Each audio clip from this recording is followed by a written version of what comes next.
Você já segurou algo tão frágil em suas mãos que teve medo até de respirar? Talvez um passarinho recém-nascido, ou uma carta antiga e quebradiça, ou a mão de um ente querido à beira da morte. Existe um tipo específico de terror em segurar algo precioso que pode ser facilmente quebrado. Mas e se eu lhe dissesse que a coisa mais frágil, mais poderosa e mais aterrorizante do universo é segurada todos os dias nas mãos de um padre? Vemos a hóstia branca, vemos a partícula redonda, vemos pão, e porque nossos olhos estão turvos e nossa fé é frequentemente fraca, esquecemos a violência do amor, esquecemos que a missa não é um espetáculo, não é uma encenação, é um sacrifício. Em uma fria véspera de Natal, em meio ao cheiro de pinheiro e incenso, Santa Faustina Kowalska, a secretária da Divina Misericórdia, recebeu uma visão que estilhaça nossa rotina confortável. Ela não viu um pedaço de pão. Quando o padre ergueu a hóstia para parti-la, ela não ouviu o estalo seco da partícula. Ela viu as mãos do padre partindo um bebê vivo e chorando. Esta imagem é perturbadora, é destinada a nos sacudir do sono da indiferença. Por que o Senhor do Universo apareceria como uma criança chorando sendo partida? O que ele estava tentando dizer a Faustina e, mais importante, o que ele está gritando para o seu coração agora mesmo? Antes de entrarmos no mistério desta visão, antes de retirarmos o véu que esconde a realidade espiritual da missa, precisamos nos ancorar. Estamos prestes a falar de coisas santas e pesadas. Estamos prestes a olhar nos olhos feridos de Deus. Precisamos entrar neste espaço com um espírito de entrega. Convido você, agora mesmo, a criar um santuário de misericórdia nos comentários abaixo. Precisamos preparar nossos corações para receber esta verdade. Por favor, digite as palavras: Jesus, eu confio em vós. E se houver alguém que você ama, ou alguém que parou de ir à missa, alguém que trata a Sagrada Eucaristia com frieza ou indiferença, deixe o primeiro nome dessa pessoa ao lado da sua oração. Vamos colocá-los no cálice da misericórdia hoje. Faça isso agora, como um ato de fé. Jesus, eu confio em vós. Agora, vamos viajar de volta àquela véspera de Natal. É 1937. A irmã Faustina está na capela. O ar está denso de expectativa. É a missa do galo, a liturgia que celebra o nascimento do Salvador. Os hinos são alegres. A atmosfera é de paz e luz. Podemos imaginar as outras irmãs com seus hábitos ajoelhadas em fileiras, seus rostos iluminados pelo brilho suave das velas. Para o olho humano, tudo é belo. Tudo é sereno. O padre se aproxima do altar. Ele inicia a liturgia da Eucaristia. Ele recita as orações antigas. Ele chega ao momento da consagração. O sino toca. O pão se torna carne. O vinho se torna sangue. Mas o véu permanece para todos os outros. Eles veem o círculo branco. Eles adoram o Deus escondido. Então chega o momento da fração. O padre toma a hóstia em seus dedos para parti-la, para misturar um pedaço do corpo com o sangue no cálice. É um movimento pequeno, um movimento rotineiro. Já ouvimos 1000 vezes, mas Faustina para de respirar. Deus retira a camada do tempo e do acidente. Ele suspende a aparência de pão. No diário, registro 441, ela grava o choque do que testemunhou. Durante a Santa Missa, vi o pequeno menino Jesus chorando, aparentando dar-se a mim para ser comido. Deixe essas palavras penetrarem. Ela viu o menino Jesus, não o glorioso Rei ressuscitado, sentado em um trono de nuvens, não o Mestre caminhando pelo mar da Galileia. Ela viu o bebê vulnerável, pequeno, indefeso, e ele estava chorando. Por quê? Porque o Salvador, no momento da Santa Comunhão, apareceria como uma criança chorando. Enquanto o padre partia a hóstia, Faustina viu o bebê sendo partido. A visão revela uma verdade teológica profunda que frequentemente higienizamos. A Eucaristia é a vítima. Quando dizemos Cordeiro de Deus, estamos usando um termo sacrificial. Um cordeiro não é um animal de estimação. No contexto do templo, um cordeiro é algo que é ofertado, algo que é imolado. Faustina escreve que Enquanto o padre comia a hóstia, ela viu o bebê sendo comido. Jesus estava permitindo isso. Ele estava se rendendo a isso. Mas as lágrimas, precisamos entender as lágrimas. Jesus falou ao espírito dela, explicando a razão desta manifestação de partir o coração. Ele disse a ela: é desta maneira que sou tratado pelas almas. Este é o ponto de virada. É aqui que a visão muda de um evento místico para uma acusação pessoal aos nossos próprios corações. O choro do menino Jesus não era por causa da quebra física do pão. Não era a dor física da crucificação que ele estava mostrando a ela. Ele estava chorando por causa da frieza dos corações que estavam prestes a recebê-lo. Imagine uma mãe entregando seu filho recém-nascido a um estranho. Ela espera que o estranho segure o bebê com calor, com cuidado, que proteja sua cabeça, que o embale gentilmente. Agora imagine que esse estranho pegue o bebê com luvas de metal geladas. Eles seguram a criança à distância. Eles olham para a criança com tédio. Eles estão checando o relógio. Eles estão pensando no que vão comer no jantar. Eles jogam a criança casualmente de um braço para o outro. O bebê choraria. O bebê sentiria a falta de amor. O bebê sentiria o frio. É isso que acontece na missa. Jesus disse a Santa Faustina em outra passagem: desejo unir-me às almas humanas. Minha grande delícia é unir-me às almas, mas as almas me tratam como um objeto morto. Um objeto morto. Pense na sua última comunhão. Seja honesto consigo mesmo. Eu também preciso ser honesto comigo. Quando caminhamos por aquele corredor, estávamos tremendo com a compreensão de que estávamos prestes a consumir o fogo do céu, ou estávamos no piloto automático. Consumimos o Deus vivo e, imediatamente, nos viramos e começamos a pensar no trânsito no estacionamento. Saímos da igreja 5 minutos depois, antes mesmo que o Criador das estrelas tivesse se dissolvido em nossas línguas. Na visão, o menino Jesus estava chorando, porque estava sendo entregue a túmulos em vez de templos. Um coração cheio de pecado, ou um coração distraído e indiferente, parece um túmulo frio e escuro para Jesus. Ele entra esperando encontrar um fogo de amor, mas encontra apenas o frio úmido do descaso. Santa Faustina escreve que esta visão a trespassou tão profundamente que ela queria gritar. Ela queria correr até o altar, pegar o menino Jesus e aquecê-lo com seu próprio amor. Ela escreve: dói-me ver como as almas abusam da minha bondade. Mas a história não termina com a criança chorando.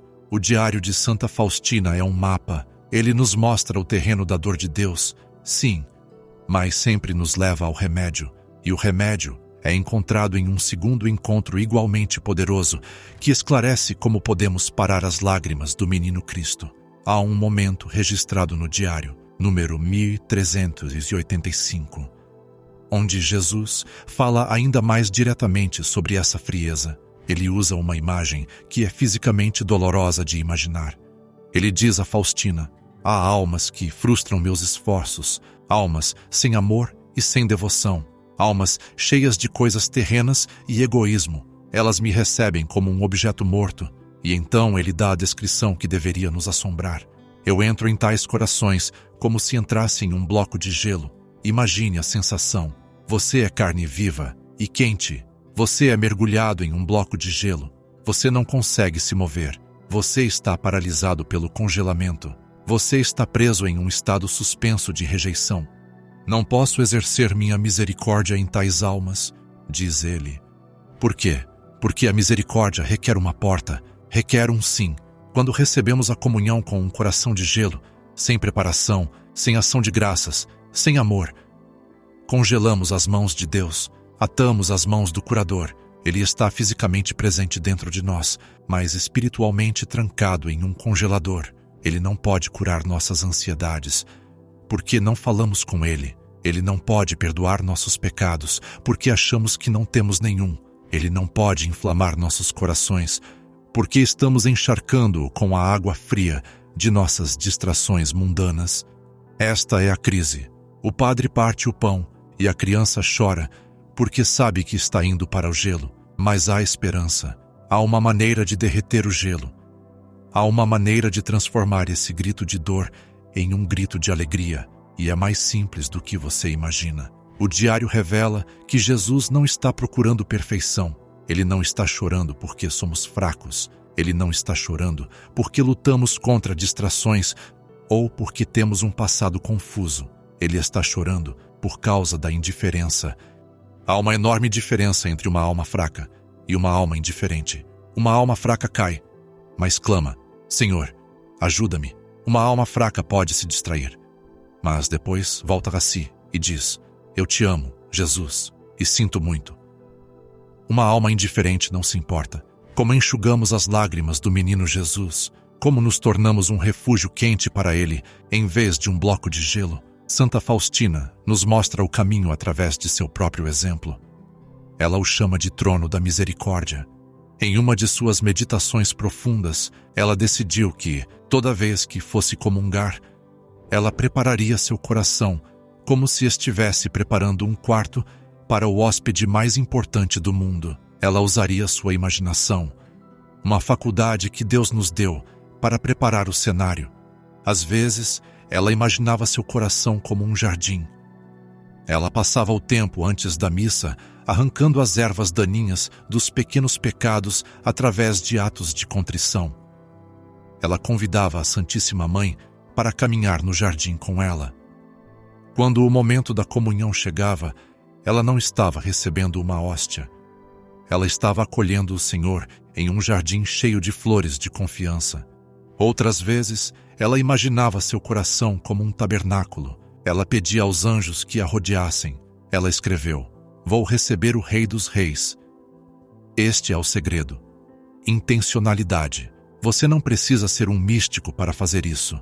Você não precisa ter visões do menino Jesus. Você só precisa acreditar na visão que Faustina teve. Imagine no próximo domingo, ou na próxima vez que for à missa diária. O padre ergue a hóstia. O som do pão sendo partido ecoa na igreja silenciosa. Crack. Nessa fração de segundo, feche os olhos. Lembre-se da criança chorando. Lembre-se da vulnerabilidade de Deus e diga a Ele silenciosamente, no santuário do seu coração: Senhor, eu não sou um bloco de gelo. Eu sou uma lareira. Entrai, eu vos aquecerei. Jesus disse a Faustina: um ato de puro amor me agrada mais do que 1000 orações ecléticas. Pense nisso. Um ato de puro amor. Quando você caminha pelo corredor, se você disser a Ele: Jesus, eu sei que sou um pecador, sei que sou confuso, mas eu te amo e quero te consolar. Essa única frase derrete o gelo. Ela muda a dinâmica de todo o sacramento. Você não está mais comendo o julgamento. Você está participando de uma troca divina de amor. A outra visão.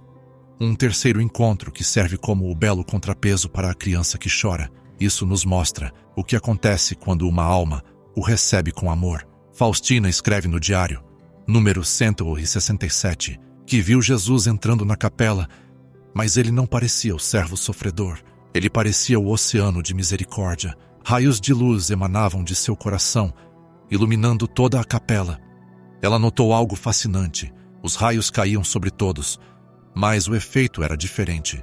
Algumas almas eram como cristal. A luz passava por elas e era amplificada, brilhando ainda mais forte. Estas eram as almas que eram abertas, humildes e amorosas. Outras almas eram como pedra. A luz batia nelas e ricocheteava. Elas permaneciam escuras por dentro.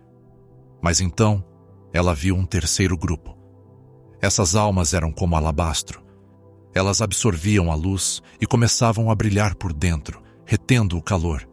Quando você recebe a Eucaristia com amor, você se torna aquele vaso brilhante. Você se torna um ostensório vivo. Isso nos leva à questão mais urgente.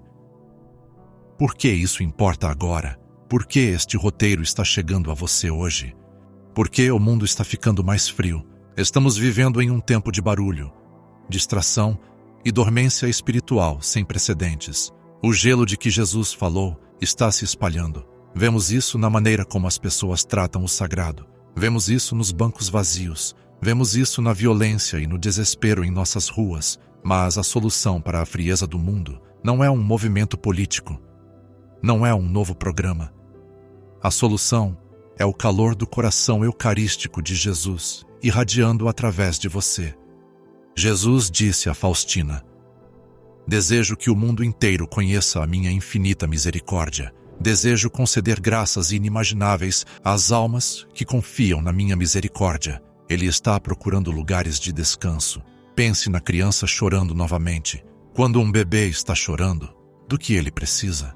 Ele precisa ser segurado. Ele precisa de um peito para encostar a cabeça. Ele precisa ouvir um batimento cardíaco que seja calmo e amoroso. Seu coração é esse travesseiro. Seu coração é esse lugar de descanso. Quando o Padre parte o pão, Jesus está se tornando pequeno o suficiente para caber dentro de você. Ele está se tornando vulnerável o suficiente para ser ferido por você, apenas para que possa ser amado por você. Não o deixe chorar sozinho. Então, qual é o desafio prático para nós esta semana? É um desafio do descongelamento. Quero desafiá-lo a mudar a maneira como aborda o momento da comunhão. 1. A preparação. Antes de a missa começar, chegue 5 minutos mais cedo. Sei que a vida é agitada, mas dê a ele 5 minutos. Sente-se no banco e imagine o gelo em seu coração derretendo. Diga: Jesus, queime a minha indiferença. 2. A recepção. Quando estiver na fila, não olhe para os outros. Fixe seus olhos no crucifixo ou no sacrário. Lembre-se, estou prestes a segurar a criança chorando. Quando o padre ou ministro disser o corpo de Cristo e você disser amém, que esse amém seja uma promessa, que signifique eu te segurarei, eu te amarei. 3. A ação de graças. Esta é a parte mais crucial. Não corra para a porta. A visão da criança chorando termina quando a alma a abraça. Após a comunhão, sente-se por um momento. Você é um tabernáculo vivo. Converse com ele. Console-o. Diga: Senhor, descansa em mim. Se fizermos isso, se os devotos da misericórdia que estão ouvindo isso agora começarem a fazer isso, podemos mudar a temperatura espiritual do mundo. Podemos reparar a ruptura que Faustina viu. Não podemos forçar o mundo a acreditar. Não podemos forçar os outros a tratar a Eucaristia com reverência, mas podemos fazer reparação. Podemos amá-lo o suficiente por 2, ou 3, ou 1000 almas. Santa Faustina rezou uma vez: ó Jesus, quero amar-vos com o amor com que nenhuma alma jamais vos amou antes. Essa é uma oração ousada, mas por que não torná-la nossa? Ao encerrarmos, quero que você visualize essa cena uma última vez. A missa do galo, a alegria, as luzes e as mãos do padre. O pão é partido, a criança estremece. Ele procura um lugar para se esconder, um lugar para estar seguro. Ele olha para a congregação, ele olha para a plateia da sua vida. Ele vê suas preocupações, suas dívidas, sua doença, suas lutas familiares. Mas ele olha além de tudo isso. Ele está procurando uma coisa. Ele está procurando o calor da sua confiança. Ele quer parar de chorar. Ele quer descansar a cabeça no seu coração. Você o deixará entrar. Você derreterá o gelo. O pão é partido. O convite é feito. O Rei do Universo está esperando, pequeno e trêmulo, pelo seu sim. Não o deixemos esperando. No silêncio do seu quarto, ou onde quer que esteja ouvindo isto, feche os olhos e sussurre uma última vez com todo o calor que conseguir reunir. Jesus, eu confio em vós. Entrai no meu coração. Não serei frio convosco. Eu vos amarei. E saiba disto, quando você diz isso, as lágrimas param. A criança sorri e o oceano de misericórdia inunda sua alma. Você é amado. Você é escolhido. Você é o refúgio dele. Vá em paz e seja o calor de Deus em um mundo frio.